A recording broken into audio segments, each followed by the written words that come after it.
So now we've seen a lot of folks join, so let's start up today's webinar. My name is Scott Drager. I'm the Vice President of Customer Transformation here at Quadient. Today we're joined by Kathleen Elmore, the Managing Director at Engagys, and we'll have a demonstration by Nick DePremio, a Solutions Architect at Quadient. We want to talk about how we can help you elevate your customer experience. Now, one of the things we've done at Quadient in this webinar series is really bring the showcase opportunities to our key partners. And Engagys has been really looking at the healthcare industry and how customer experience can be improved. So we're looking to help all of you expand your view of how customer communications can be improved through the lens of some of the new skills that our partners bring. So we're looking at Quadient helps collaborate in a vibrant ecosystem of working with leading products, leading technical integrators who help radically transform infrastructure systems that are the basis for some of the customer communications that you send. We integrate with partners who have vertical specific knowledge to help you bring these to market in a way that's entirely compliant and beneficial to your business. And then lastly, we partner with experts from healthcare, finance, GDPR compliance, so that we can help you by inviting new people to collaborate in the customer communication process and helping integrate to new places so you can have a more comprehensive customer communication portfolio, whether that's from the design of the communications, the creation of content, the delivery of omni-channel personalized communication, incorporating two-way communication into your system, and also the measurement and reporting capabilities that are critical to making sure this is delivering the right results for your business. So in today's session, Kathleen Elmore will talk about how to elevate the customer experience. I will give a little bit of an overview about Quadient after that. Then Nick DePremio will be giving a demonstration of how to own, manage, and maintain a customer journey for a healthcare application. At the end, we'll wrap up and have a question and answer session. During this session, if you have any questions, please enter them in the question box. We will be minding that box during the entirety of today's session. So with that, I would like to turn it over to Kathleen Elmore so she can take us through. Sounds great. Let me go on presenter mode. Terrific. So thanks, first of all, Scott and Quadient, for having me on the webinar today. I'm thrilled. Elevating the consumer experience. It seems like the consumer experience is front and center in healthcare today. And we're excited to talk about it. Just to give you a 20-second overview of who Engagys is, we are a healthcare consultancy laser focused on consumer engagement. Let me get rid of my little screen here. Sorry.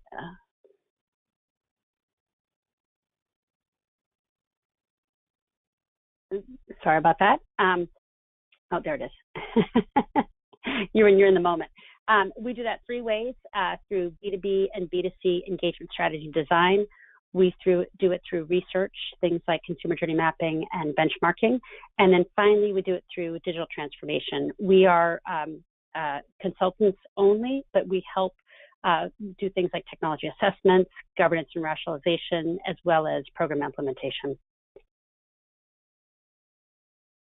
So why is consumer experience so important right now? Well, three reasons. One is consumers have shown through studies that they no longer compare their healthcare experiences to other experiences within healthcare.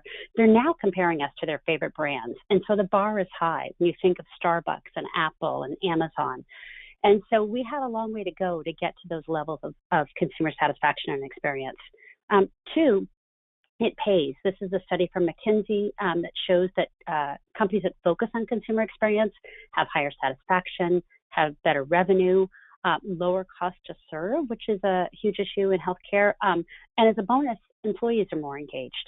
And then finally, despite here in the U.S. having the best technologies, the most innovative medicines, the best doctors, hundreds of thousands of health apps, we still have a $3.2 trillion challenge in healthcare today, that really at the heart of it is the consumer, the everyday choices they make in and around their health and healthcare.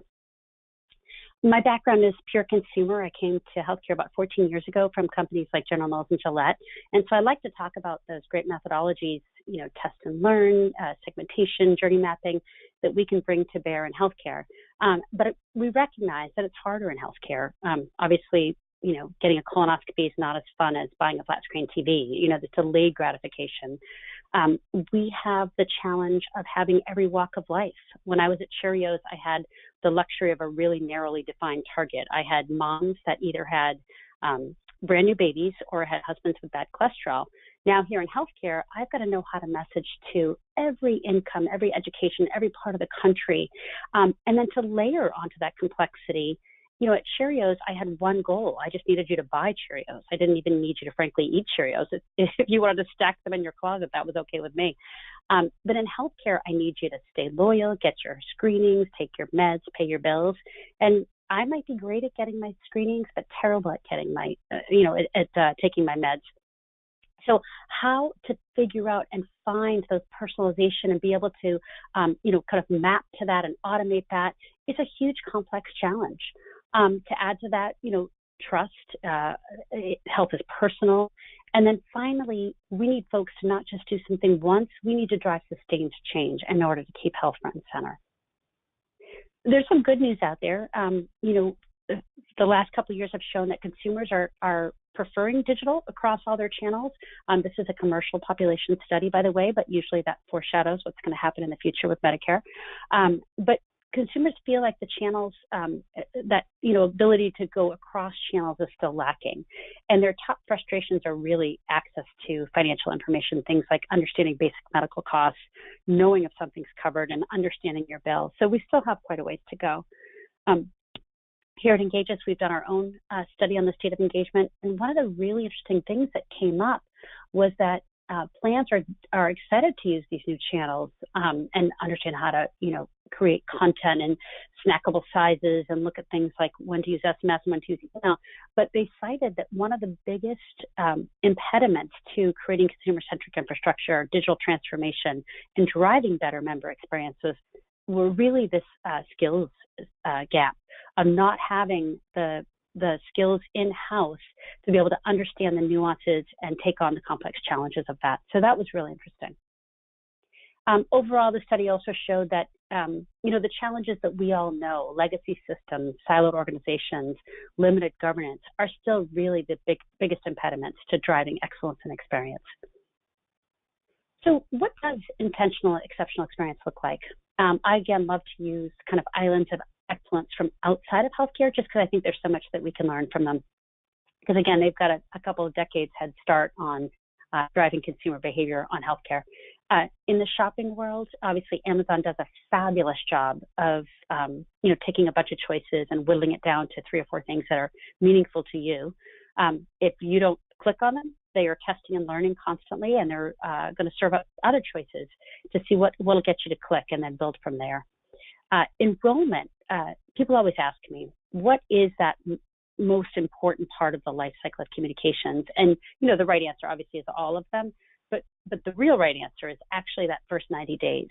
In the consumer world, we used to call this the honeymoon phase. So consumers shell out a bunch of money. They want to feel validated that they made the right choice. So they're actually looking for positives from you. If you've ever bought a new car and you start driving around, you see it everywhere on the highway when you never really noticed it before. And then you're like, hey, that's a good looking car. I did okay. It's the same thing, right? Health insurance is not a small ticket item. They're looking for you to validate that they made the right choice. And American Express, through years and years of studies, showed that if they don't get consumers sticky in that first 90 days, there's really not much they can do kind of at the 9th, 10th, and 11th month to get them to re-enroll. So good tactics for healthcare to think about. The next one, customer profiles. One of the things that is still really kind of rampant in healthcare is this idea that each touch kind of lives in its own silo. And for consumers, they're used to kind of thinking about things in an integrated, coordinated way. And I love the example of Netflix. We just take for granted that when you sit back down on Netflix, if you were halfway through a house of cards the last time you were there, lo and behold, it's queued up and ready to go. If you finished one season, it's got the next season queued up. It also reminds you what else you might like because you like House of Cards. In healthcare, we have yet to really do that on a coordinated basis. Personally, I did have that happen once where I called a health plan in January for a daughter with a broken leg. And when I called back in June for another daughter, they must have had some really good systems because that customer service rep said, "Hey, how's that daughter with a broken leg?" And frankly, I was floored. It really made me think differently about my health plan.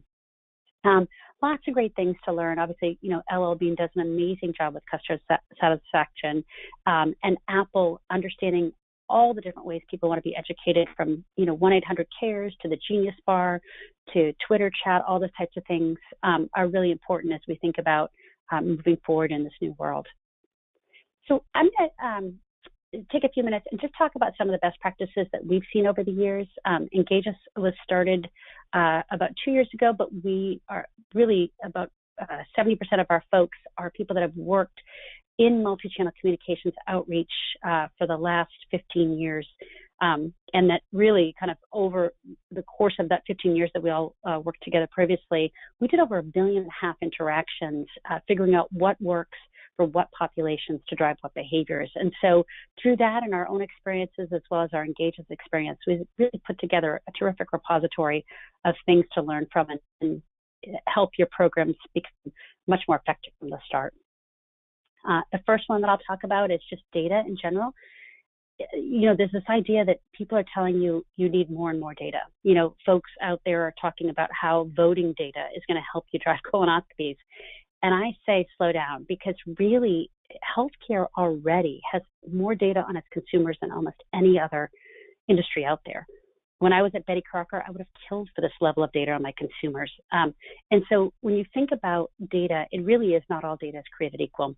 We had a golden rule in the consumer world that behavioral data, which is what we do, we eat, we bike, whatever, that was 5 times more predictive and thus more valuable than demographic data. Demographic data is who we are, income, education, part of the country. And that was 5 times more predictive and thus more valuable than attitudinal data. Attitudinal data is what consumers say. Now, I wish it could be what consumers think, but I only know what consumers say they think, and what consumers say they think is rife with bias. And I'll give you a fun example from my past life. I used to work in television for a cable company, and we were trying to find what that sweet spot demographic, men 25 to 54, were most watching. Now, women buy more things in the household, but the big ticket items are, at least at that time, cars, grills, computers, you name it, were more likely to be bought by men. And so we did a quantitative, statistically significant survey asking men not even what their favorite channels were, what their most watched channels, right? Because you could have a favorite and never watch it. The answers came back, CNN and History Channel. Well, we scratched our heads and we went out to the Nielsen set-top boxes, which are those boxes that, again, measure actual watching behavior, pulled them out of the same homes. And it turns out what men were really watching was ESPN and TNT Wrestling. Right? No surprise there, Scott. It was the 90s, and by the way, for the TNT Wrestling. Makes sense. And so, right? And so, we asked ourselves, were they trying to sound smart? Were they trying to save what they thought were little watch channels? Or was the time spent on History Channel so painful it felt like twice the time spent on ESPN? So we don't know, but we do know that attitudinal data is rife with bias. And so the good news is, with claims, healthcare has a ton of behavioral data, and so that's the place to start. One other fun example from healthcare is we asked senior women who needed a mammogram if they were up to date with their mammograms. And I think it was about 20% said, yes, we're up to date. But when you looked in the claims data, only 10% actually had it. Well, even funnier is when we asked a commercial population of men and women if they had gotten their colonoscopy. Well, only about 15%, yes, they were up to date on the colonoscopy. And when we looked in the records, it was more like 30%. And I mean, Scott, I don't know about you, but I've had a colonoscopy. Those are hard to forget. But again, it shows you really the unreliability of that self-reported attitudinal data from consumers. This is a great example of when we do it right, when we start with behavioral data, we lift results. As everyone knows, colorectal screenings are really hard measure to move. We were helping a top 3 plan look into their data. We looked at the behavioral data of who wasn't getting the colonoscopies. Then we layered on the demographic data, and turns out it was a Hispanic population. And then finally, we moved to the attitudinal data to figure out kind of the why. And using all of that, we drove a 56% increase in colon cancer screenings and was recognized by NCQA. So great example of using behavioral data first. The next piece I'm going to talk about is personalization. I love this visual because I always say that if something as stodgy as bottling can personalize to this level, then by golly, we could definitely personalize in healthcare. Personalization works, and consumers themselves, as everybody on this call knows, they're bombarded. We have 1,000 channels. We have social media, new media, old media. We're getting marketed to at the gas pump. And so neuroscience has shown the only way that consumers can make sense of it all is to filter and look for resonance. So if you're not personalizing, frankly, it's just noise. And I'd love to give an example of that from healthcare, where we've done over 250,000 barrier studies. Barriers are what keeps folks from doing those behaviors you want them to do. And it turns out, to give you an example, the barriers, by the way, vary widely across the different behaviors you want consumers to do, and then they vary very widely across the different populations. And so you look at something like, again, getting your colorectal screening. Scott, you might say time, and I might say afraid of prep. But if I answer your barrier of time with, hey, the prep's not as bad tasting as it used to be, that does nothing for you. And if I say to me, but it only takes 5 minutes, that does nothing for me. It's noise, right? When we attach the right barrier to the right person, we can turn up to 30% of no's into yeses just by that simple exercise. Here's a great example of personalization. We reached out to folks on getting their diabetic A1C and eye exams and their blood tests, and we did a one-size-fits-all message. We got a 21% lift over control, which was great.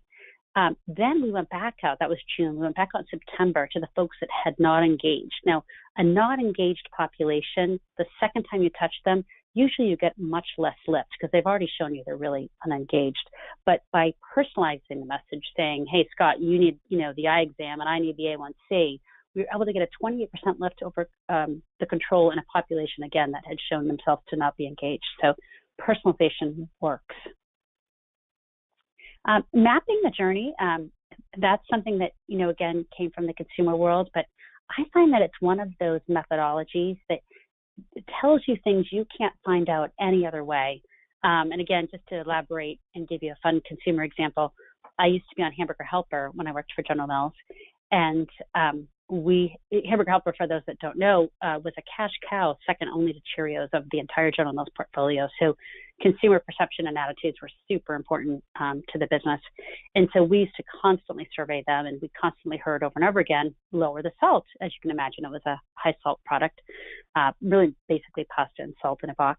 And so we would try everything in the test kitchens. We'd bring the best tasters and the best home economists in, and they would tweak it ever so slightly. And every taster said there was no difference, and consumers would spit it out and say, nope, this is bland. We will not take this, but go ahead and try to lower the salt again.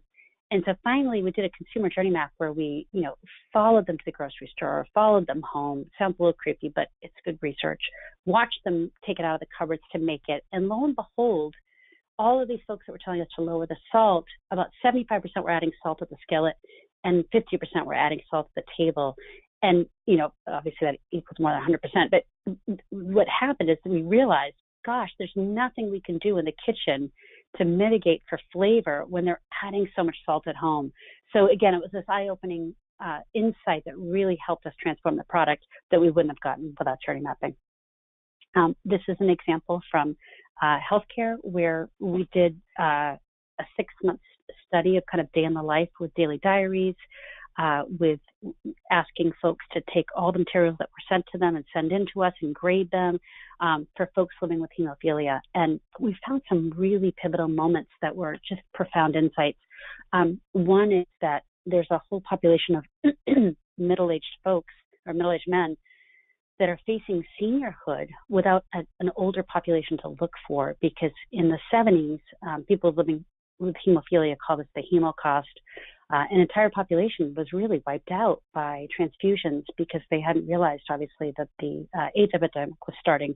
So that thirst for information for folks who are taking clotting medicine at a time when they're about to enter the generation of heart disease and stroke, their need for information is at an all-time high. And so the sponsor of our study, was excited about the opportunity to partner with folks on those types of information needs to really improve their quality of life, but also become a trusted partner in health. The other interesting thing was that moms with boys really looked to peers for clinical advice. Things like, one mom said, hey, when you go into a doctor, if you've found a really good vein, take a Sharpie and X it out so that nobody else touches it. And we found it so profound, these opportunity areas for this sponsor to partner on information for folks. So again, journey mapping is really worth the time. Make it multi-channel. I think everyone's talking about this today. The hard part is really integrating those channels and thinking about, if you're sending the email and they react to it, can you go ahead and suppress the letter? You make them coordinated so that they know that they're talking about the same, the same program, and how you refer to the next communication coming up and the past communication that just happened. A lot of that takes kind of an ecosystem that, as you heard earlier, is really still challenged, right? And so it's finding those tools and technologies and partners that can help bring that ecosystem to life. This is again, whenever we add channels, we see lift, right? Because it's never one size fits all, so we could always hit more people. This was one that just was driving people to a preferred location. Even just adding, the left side is print, even just adding email drove obviously an increase in folks going to that preferred location. And then finally, I'm just going to wrap it up by saying, experience you can't measure, or you can't manage what you can't measure. And so being able to measure that experience, finding those, those key indicators, looking at test and learn to continue to iterate is a really important step in creating better experiences. And obviously finding tools and technologies and partners to do that with also helps. So with that, I'm going to turn it over to Scott and back to Quadient. Thanks, Kathleen.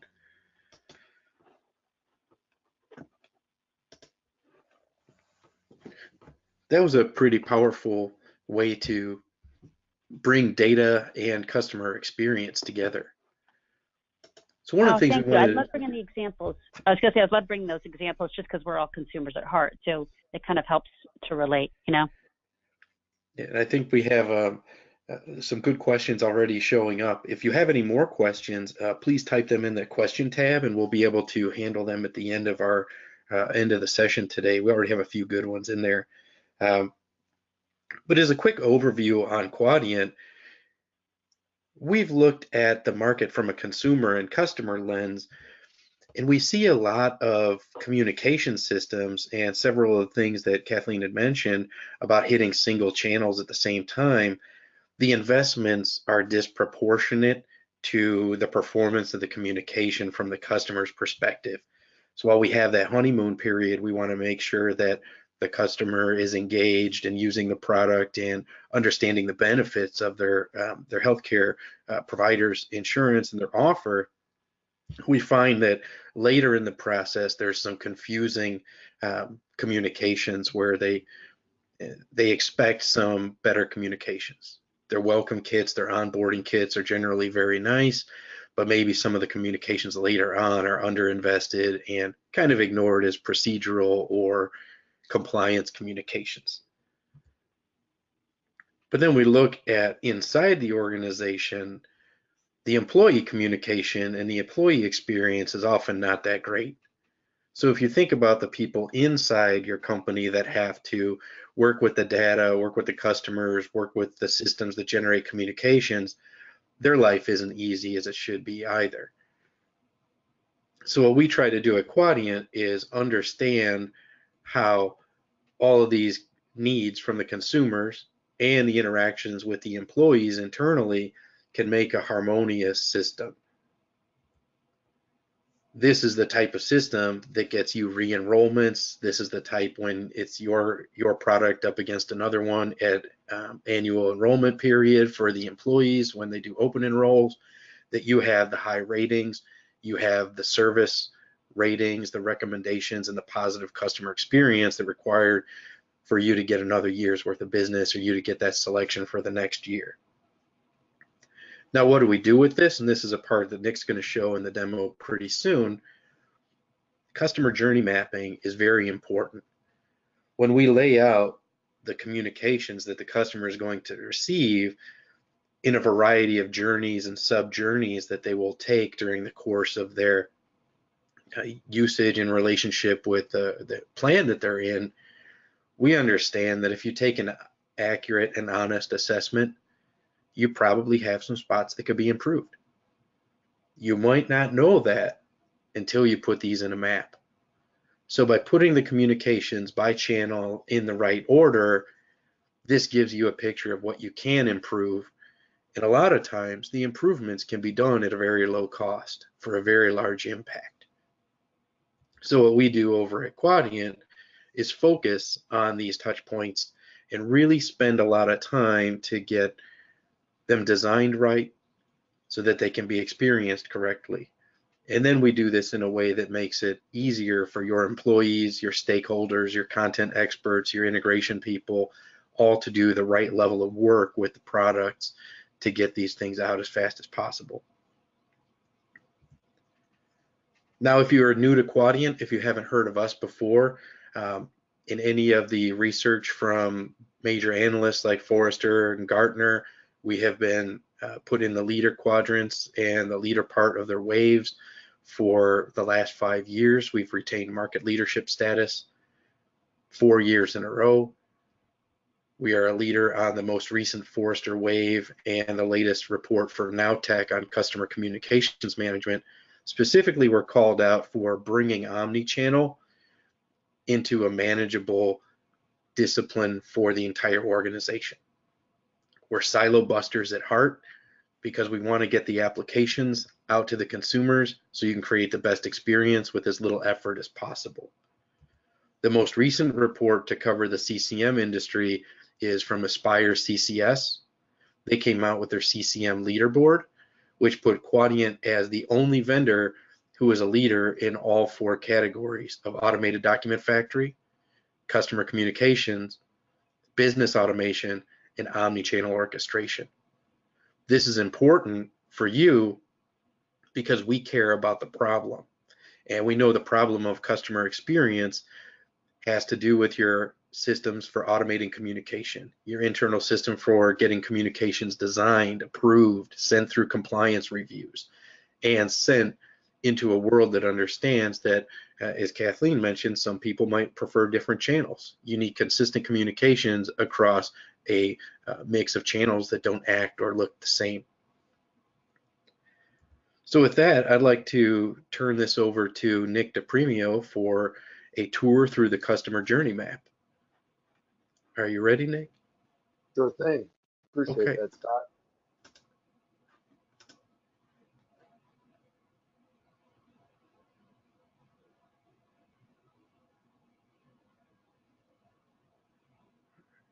Looks good, Nick. Showing the customer journey map on screen. Excellent. I appreciate that, Scott. So to start, we're looking at this through the lens of a CX professional with a healthcare or health insurance organization. And if you remember customer journey mappings in the past, or customer journey mapping exercises, I should say, you get in a room, you see a bunch of sticky notes on a whiteboard, take a few pictures, and the document lives about 2 to 3 weeks. In this case, this is a persistent online document that everybody has access to.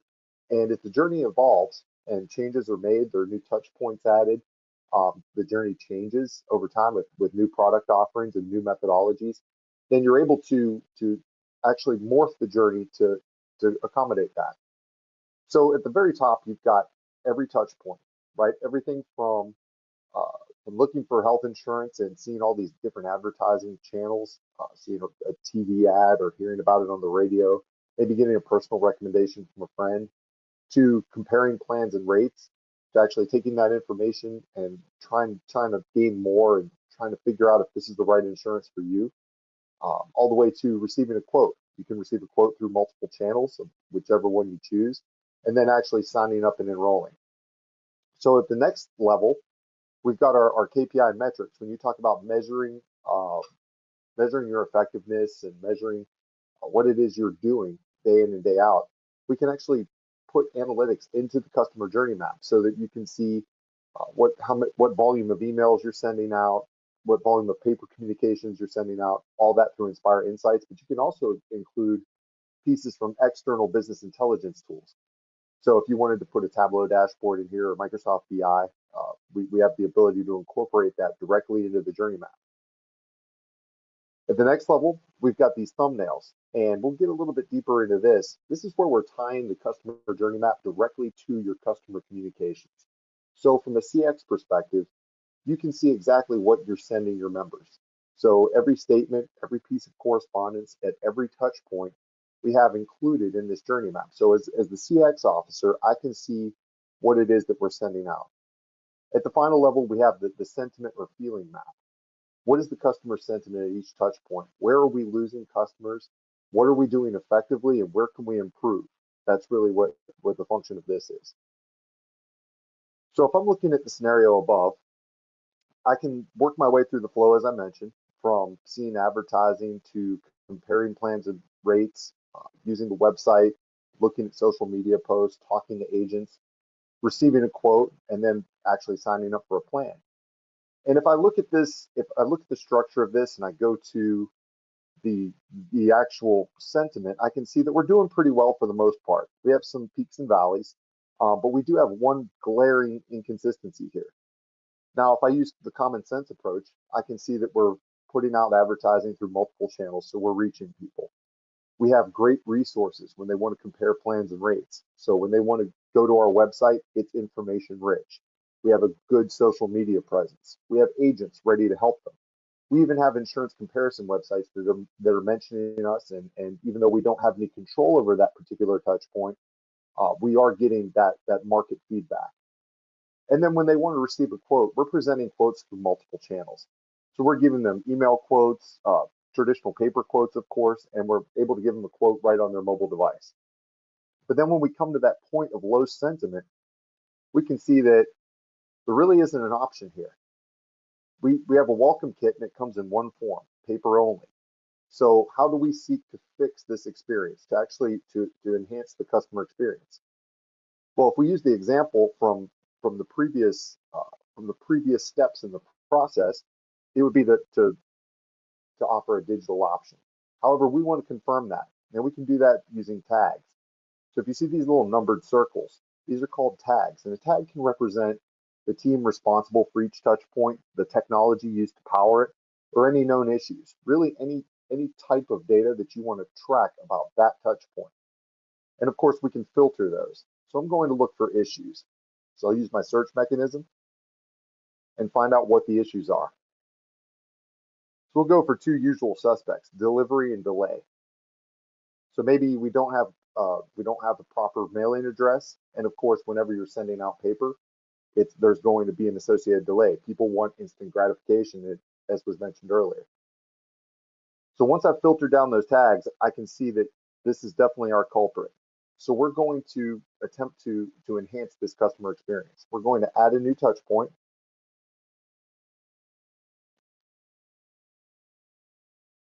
We'll call this Dynamic Welcome Kit.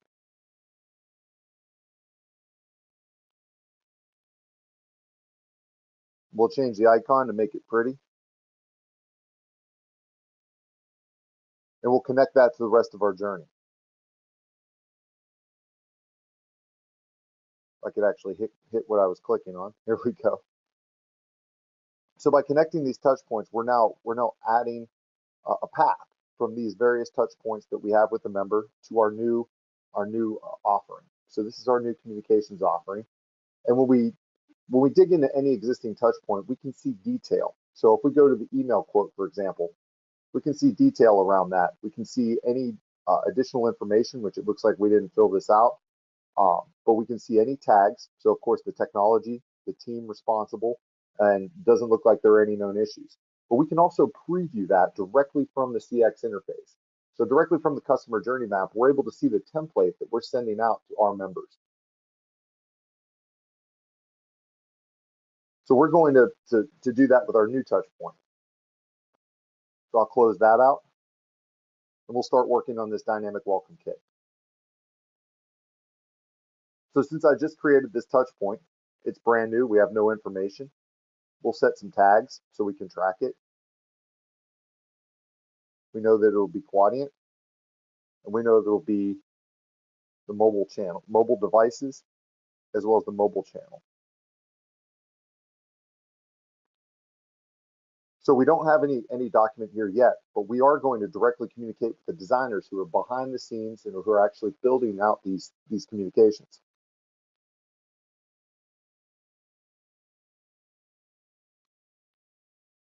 So I'll send my message here. And then I'm going to kind of switch seats, and I'm going to look at it from a designer perspective. So we'll jump into the communications designer role.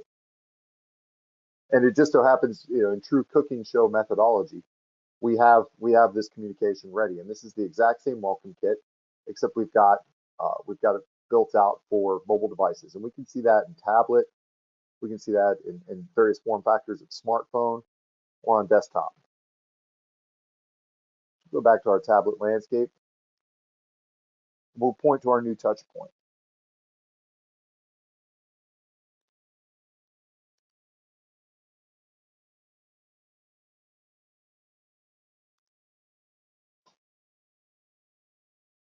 We'll actually just refresh that really quickly.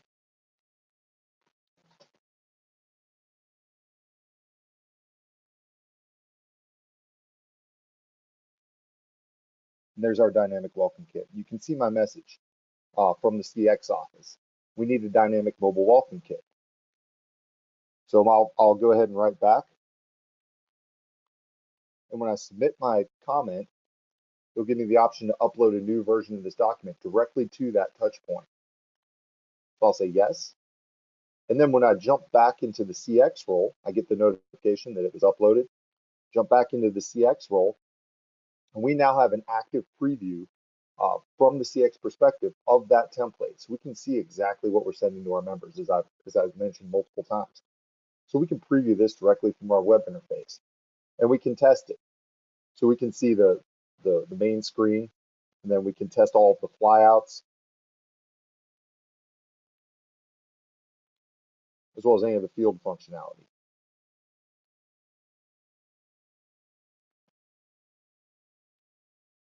So essentially what we've done here in the space of about 10 minutes is we've found an issue in the customer experience. We found a way to enhance it, and then we've taken action from a CX perspective and directly communicated with the designers responsible for those communications at each touch point. So we can take this a step further. So we can also tie this into other journeys. So this is what you would consider a sub journey, right? Because onboarding is only a part of the picture. What happens during the servicing life of that customer? Are we encouraging the right behaviors to make them a better member of our organization?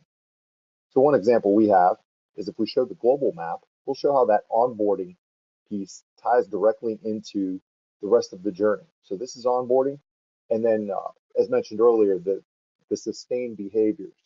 We have cholesterol check reminder here. So we're trying to encourage better health habits to in turn make this a better customer of our organization. And with that, I'll hand it over back to Scott. Thank you, Nick. That was a pretty amazing show in about 10 minutes, going from a journey to the creation of a new touch point to the integration of that to a CX officer. So with that, we kind of want to open up to some questions and answer period. The first one we had was Kathleen showed a 28% lift due to personalization. How can we get our communication projects to use that data to get these types of lifts? Sure, that's a great question, and that's an easy answer.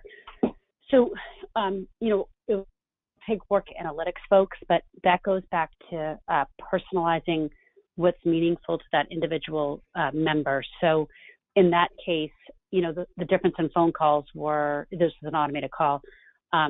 We did an outbound automated call the first time and just said, hey, you're not up to date with your screenings, please check with your doc. That sounds like a kind of one-size-fits-all message, and so it was easier for folks to ignore. That next time around, we went into the data and attached to each member what exactly they were missing. And frankly, what was really interesting is the younger folks had gotten the blood work and hadn't gotten the diabetic eye exam, right? Which makes sense. Blood work's easy, it's fast. Diabetic eye exam, you're there longer. But the older folks had actually gotten the harder screening. And so we had a really great message for the folks that, only needed some lab work to say, or some blood work to say, hey, you know what? You did the hard part. Now go get the A1C and you'll be done. And so really tailoring that message by segment, by what they were missing in their screenings led to a much higher uptake on the screening. So as much as you can personalize, go for it, because it definitely lifts. And one of the things I've noticed with working with some of our clients is there's not a well-established rapport between some of the people who design the communications and some of this data. So maybe they know it's there, but they don't know who to talk to or how to get a program started. How do you think we could address that issue of a non-relationship? Yeah, no, it is tough, and it just depends on what the priorities are within your organization. Some folks have much more mature and evolved data analytics groups. Some folks are just starting out. If you've got budget, third parties can do work just by getting some of your your HEDIS data that you might be sending elsewhere, rather than, sometimes the idea of even sending your data somewhere is daunting. But frankly, the best plan is if you have somebody in-house that you can tap. And frankly, once you show the ROI on that, it usually can become more of a priority for your data group if it's not currently. Now, another thing I'll say it was not asked as a question, but sometimes I see this over in healthcare communication design. There's a reluctance to use very personalized information, because it might hit more than their budget for design. How do you think communication designers could improve the quality by adding personalization, and maybe why shouldn't they be afraid of that? Sure. So, depending on what kind of tools and technologies, again, folks are using, there's ways to, just like in the old days with print, you've got these options for variable text, and basically once you've got, your data fields right, it's like a mail merge that you would do even, for your Christmas card list kind of thing when you think about it. The same thing goes with these newer channels. There's ways to create personalization fields, and so adding a few more fields. The tricky part, it goes back to the data, is getting the data right. And so, in some cases, even across organizations, your data schema is different. So one group might have the third field as last name, and the other group has the second field as last name. And so there is some data cleanup work to do to make that easy. But once you've got the data right, creating those crosswalks, the variable text piece of it, again, with the right tools, shouldn't be the heavy lifting. It should really be the data piece. Now, I'm not going to speak for anyone specifically on this call, but a bad behavior sometimes I see is when a communication designer, especially if they've been using a tool for a really long time, like a legacy system that takes a long time to design. Anytime they would see some of these cool designs that you're sharing and showing from Engagys, they say, nope, compliance won't. Compliance says no. I don't think they really check the rules all the time, but you have seen some innovative ones, right? Yeah, no, go ahead. Sorry, Scott. You have seen innovative communications. Compliance isn't just a no answer by default. Right. No, I've seen, terrific compliance departments. And actually, frankly, sometimes it's, just kind of a legacy kind of thought process that, no, we can't do that. And then yet when folks work with compliance to really figure out what's doable and what's not doable. We've seen in the last year some really innovative things happening in communications. So before you assume that compliance would say no, double check it, because things are changing, even in the last couple of months about what's possible and what's not.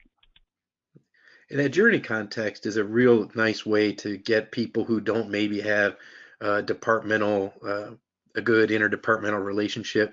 Not that you don't like the other departments, just that in your normal course of the day, you don't see each other. By looking at things at a customer journey level, you can see that maybe if you tried to cut some corners on one type of communication, it may cause a large expense to come into another part of the organization, like uh, cutting a corner, making a statement not readable, or confusing language on something may cause the call center to take hundreds of thousands or millions of dollars worth of calls that were unnecessary. So you can start to see that Absolutely. relationship. Well, that and just having a tool like that really shows you where the collision points are, and consumers, the collision that's happening in consumers, proverbial inbox, whether it's email, mail, phone, you name it. There's a lot of different people communicating with the consumer, and so being able to kind of prevent those communication collisions are key. Yeah.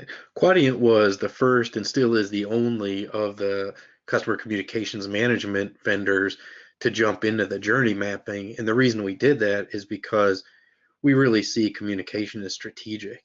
One of the things you mentioned earlier, Kathleen, was there's a lot of budget for some of the data and analytics capabilities. If you're a communication designer and you've maybe seen some of your budgets slashed for customer communications, go talk to them, because the way that they're finding insights, you can bring those into better performing communications if you can get on the same page and walk up to the CX or the CEO person. Sure, right. The extra work will pay for itself when you can lift results.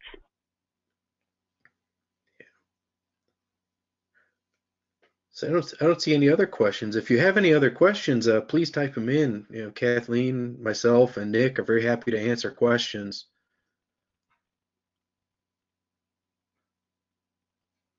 We still got people on, so we know you have some questions. Um, one of the things that we see is a difference in budget for pre-enrollment and post-enrollment communications. Is this something that you address over at Engagys? So we do.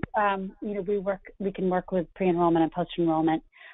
It really varies by the plan and the product design and the broker system and all kinds of other things of kind of how they lay out. But I'll go back to what I said earlier. That initial, from the time that they've signed up to the time that they get that first welcome kit and understand expectations is a really critical point. This is that old equation that says experience minus expectations equals satisfaction. And so really being able to kind of connect with consumers early to let them know when they're going to get their card, what to expect, how to self-serve, all those types of things goes a really long way. We had done years ago a test and control where we did a series of touches in the first 90 days versus what the plan had traditionally done. And we did nothing else different for the rest of the year. And the retention was higher for the 90-day intentional touches. For those that decided to re-enroll, the ones that had gotten the integrated touches did much better than the ones who had just gotten the normal fare. So it makes sense to really focus on that. Scott, I have a question for you. I think folks a lot of times hear all this and it's kind of daunting because there's so much, out there. How do you get started? That's what I always hear from people.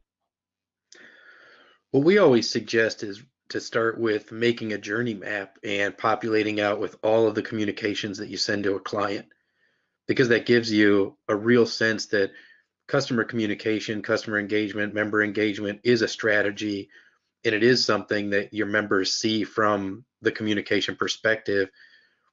But generally, healthcare providers don't see this as something that's part of what they do. They say, oh, this is a project and not part of the customer interface. So the first thing we suggest is go with that journey map, write all the journeys. Let's get the bad news out up front. Let's find the touch points that are frustrating us. Let's see if there's any departmental synergies we can create. Let's see if there's any customer frustrations we can avoid, and then build a communication system that's truly built for the customer engagement layer and not departmental budgets like pre-enrollment, sales and marketing, post-enrollment, operations, IT stuff. Absolutely. We I did think, get one another of the, question. oh, good. We got another one come in that says, how do you handle compliance for accessible documents, whether that's ADA, 508? That's a pretty big question. Quadient is actually a leader in that. We've been making a PDF UA, accessible documents, all of our dynamic welcome kits like the one that Nick showed, that could be done in a WCAG 2.0 compliant method.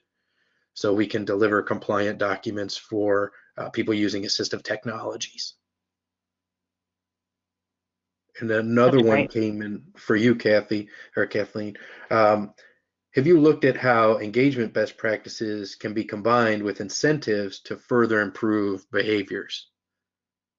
Sure. So again, in my old world and in the current world, incentives keeps coming up, and so we did things where we offered healthy haircuts to a Medicaid population and increased well-being visits. We did a fun one that we did.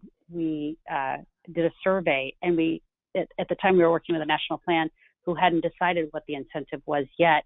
And so just even saying that there would be incentive lifted the response on the survey over the control group. And in the end, the incentive was a cookbook. And so hopefully, talk about experience versus expectations. Hopefully it met their expectations of what a good incentive should be. But even just the idea of an incentive sometimes drives people. We've tested, sweepstakes versus everybody gets a prize. And of course, that answer is always, it depends, depending on the level of incentive. But one of the things that I always recommend to folks is, even before you look at the incentive, make sure you're using your behavioral economic nudges, which really kind of are these little tiny mini nudges like incentives that get folks to do what you need them to do. Things like FOMO, fear of missing out. When someone will say no to, if you ask the question, hey, are you going to refill your med? And they say no, we ask a simple, are you sure? And then give them kind of a barrier breaking message.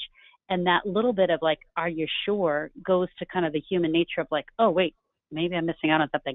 And it almost consistently turns, again, like 25% of no's into yeses every time. So, things like that, things like choice architecture. There's a fun example in the famous behavioral economics, Richard Thaler, who talks about like where you put the chocolate milk versus the white milk. It drives kids' choice of what they drink in elementary school. Well, the same thing can happen in your outreach.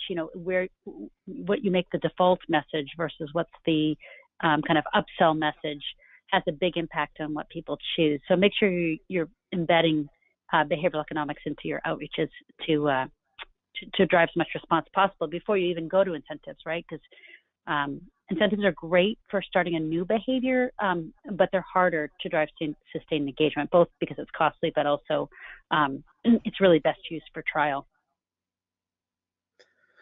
That's amazing.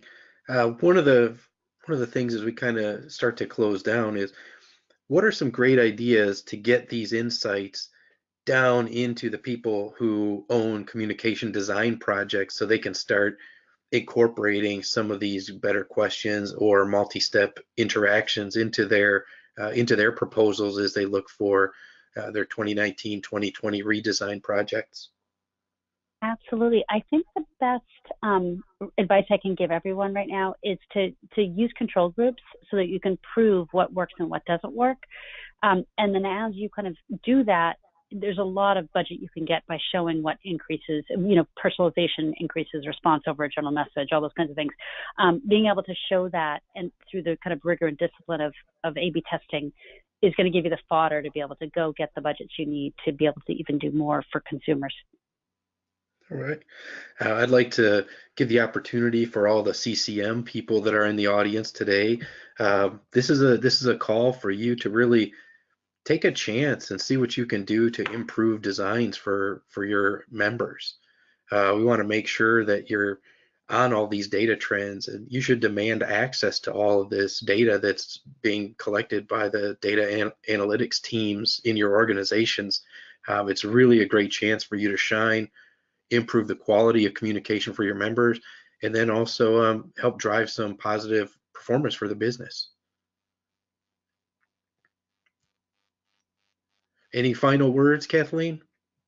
No, but thank you again for having me, and thanks to the audience for taking an hour out of your day. We appreciate it.